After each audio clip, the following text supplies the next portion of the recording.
Hello and welcome to Vidra Embedded channel. In this tutorial I am going to show you how we can interface a 4-digit 7-segment display with STM32 using a technique called multiplexing. So let's get started.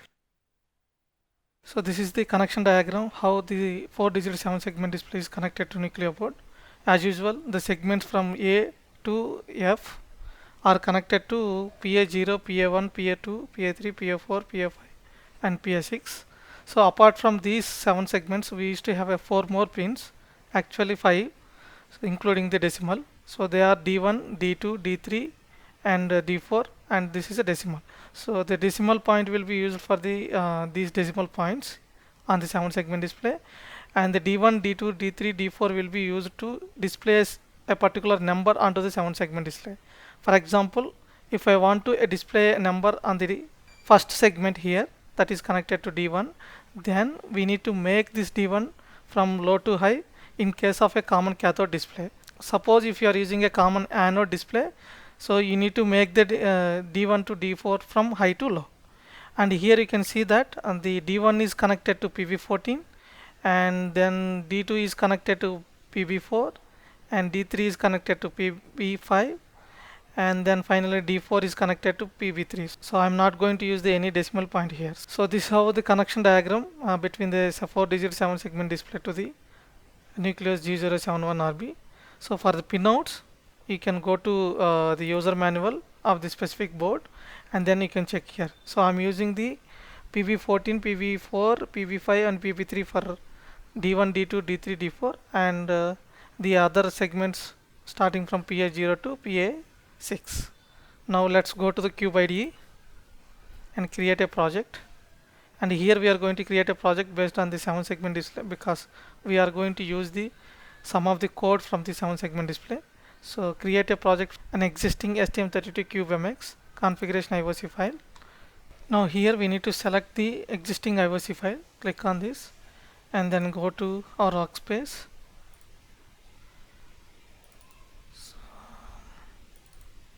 This is the workspace I'm using, and go to 7 segment display and click on this, open.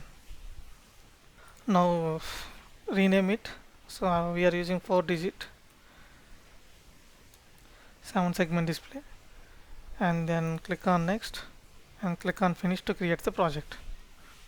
Now we can see here, once the project is created, all the pinout configurations are imported from the previous project, that is 7 segment display. Already the segments are enabled and are connected from PA0 to PA6. So that are these pins. Apart from this, we need to also enable the 4 more pins for the D1, D2, D3 and D4. Let's go ahead and enable these pins. So the D1 is connected to PB14. So here we have the PB14. So select as a GPIO output and rename it as D1. Next we will enable the D2. So D2 is connected to PB4. So where is this PB4? I think here we have a PB4. Select it as a GPIO output, then rename it as D2. Now we need to enable the D3. So D3 is connected to PB5. So here we have a PB5. Select it as a GPIO output. Now rename it as D3.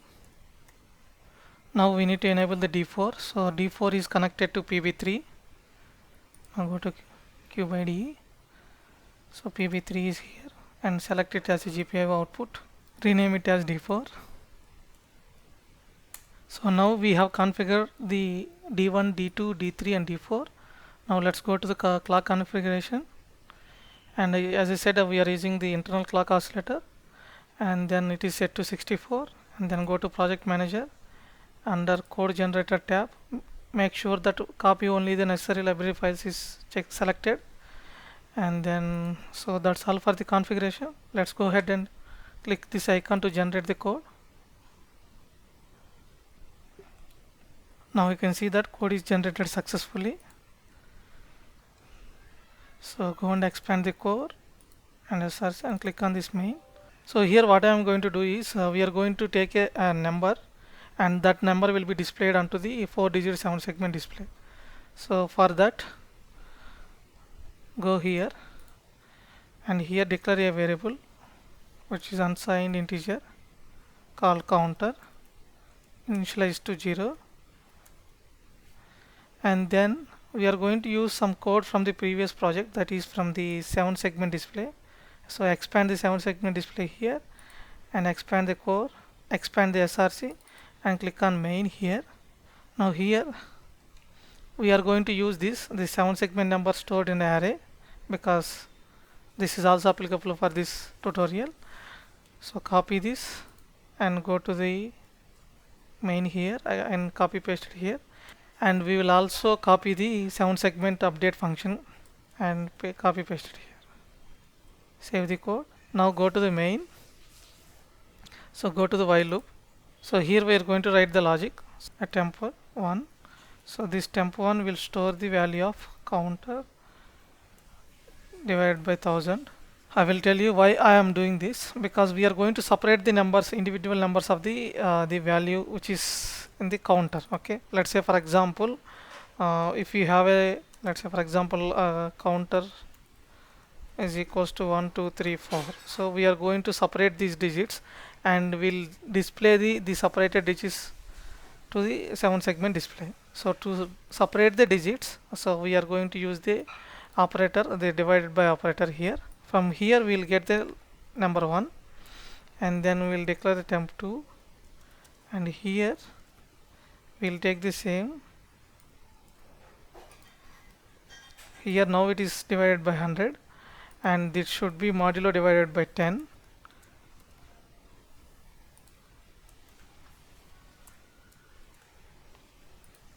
So here we will get a number 2,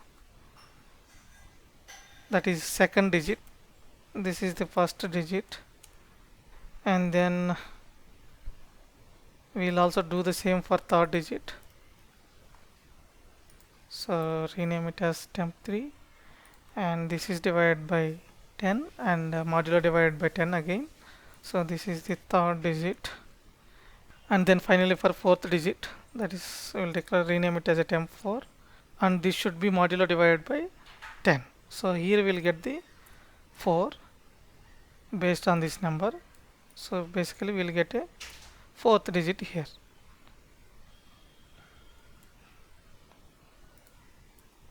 So here what we have done is, so we need to declare these variables starting from temp1 to temp4. I'll do that in a minute, but before that, so we took the counter variable. So initially it is declared to 0. For example, if we have a number, let's say 1 2 3 4, so we are dividing these numbers. So how we can divide? This is the logic. So if you divide it by 1000, we will get the first digit, and then if we divide by 100 and modulo divided by 10, then we will get the second digit, and then if we divide it by with 10 and then modulo divided by 10, then we will get a third digit, and then finally if you divide it with the modulo 10, then we will get the fourth digit. This is how we are going to separate the number into a individual digits. Then we are going to call this function, that is 7 segment underscore update. So call that function, and here so we are going to pass the number into the array, that is segment,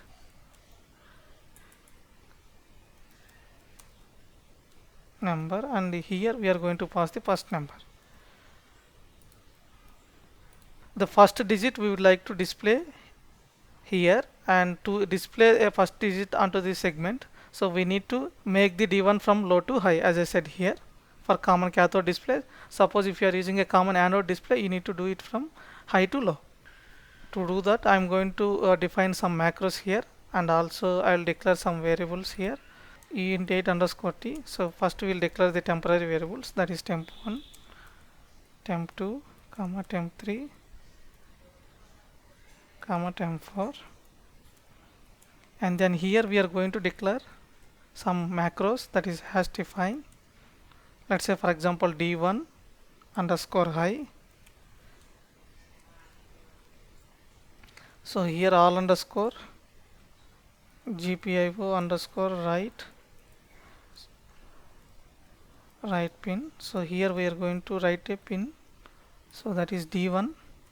First parameter is the D1 port, and then D1 pin, and this should be GPIO underscore pin underscore set. This will provide the logic high on the D1 pin. Similarly, we will do for the D1 low.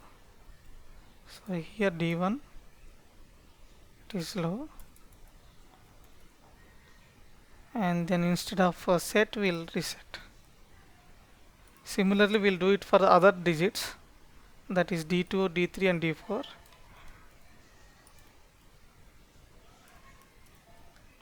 So this is D2,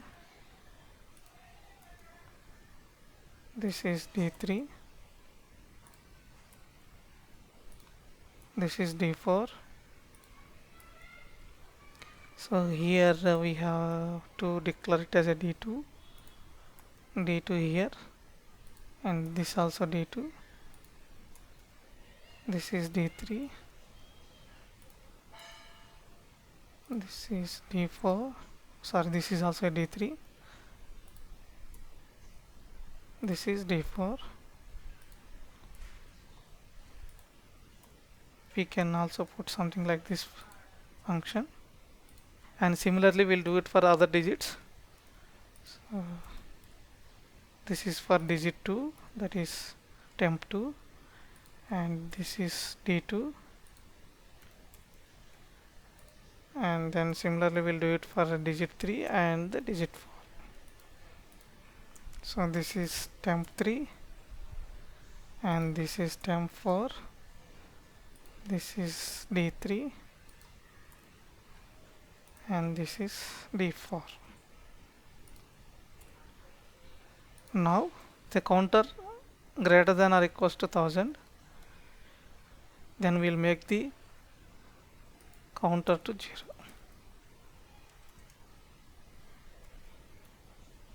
Here we are going to increment the counter, so increase the counter.